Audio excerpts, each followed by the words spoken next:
Good morning! My name is Rialyn A. Alvinia. Today, I'll be presenting on how to implement and evaluate a lesson plan. So, why it is so important that you know how to implement your lesson plan properly? It is because proper implementation of lesson planning is fundamental to effectively teaching. It benefits both teachers and students by creating a structured, engaging, and adaptable learning environment. Now, how to implement the lesson plan? So, I will be giving the steps on how to implement a lesson plan. First, identify your learning objectives. Clearly define what you want the students to learn from your lesson. Next, understand your students. Consider the needs, interests, and learning styles of your students.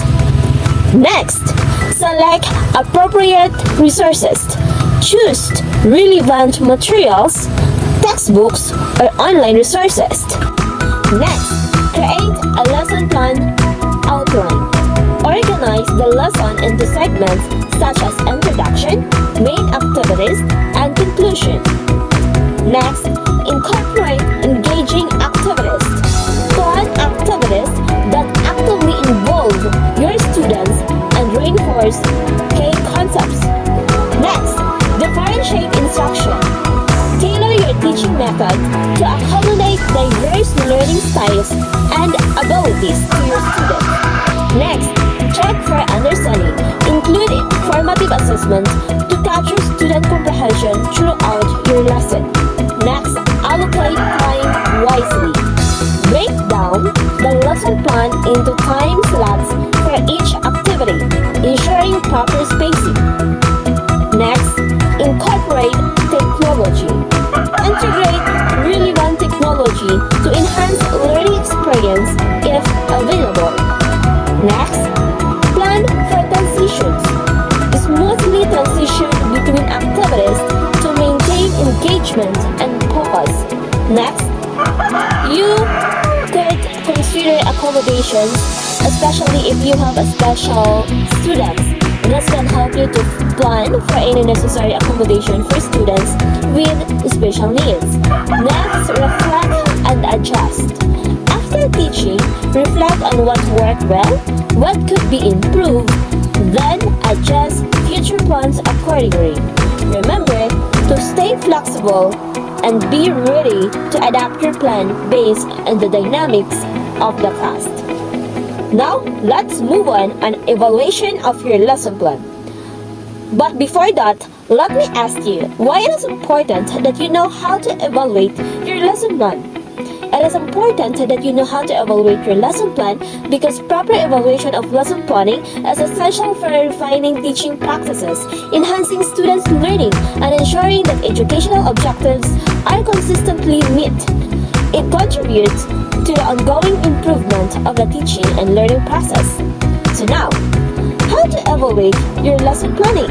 First, you may check the alignment of your objectives. Check if the lesson aligns with the stated learning objectives. Second, the engagement level. Evaluate the degree to which students are actively engaged in the lesson. Third, relevance of content. Assess the relevance and appropriateness of the instructional materials that you use. Fourth, clarity of instruction. This is very important. Ensure that instructions are clear and easily understandable for your students. Fifth, differentiation. Evaluate how well the lesson addresses the diverse learning styles and abilities of your students. Sixth, assessment of your strategies. Assess the effectiveness and formative and summative assessment in capturing students' understanding. Seventh, your time management. Evaluate whether the lesson is appropriately paced, considering time constraints. 8. Technology integration. You may use technology. Assess the incorporation of technology if applicable and and its impact on learning. 9. Student participation, of course. Consider the level of student participation and interaction during the lesson. Next, adaptability. You need to evaluate your adaptability in your own. Evaluate your ability to adapt to unexpected situation or challenges. So, therefore, the reason why it is important to evaluate your lesson plan or the way you integrate your lesson plan, because it is essential for refining teaching practices. It can enhance students' learning and it can ensure that educational objectives are consistently met. It contributes to the ongoing improvement of the teaching and learning process.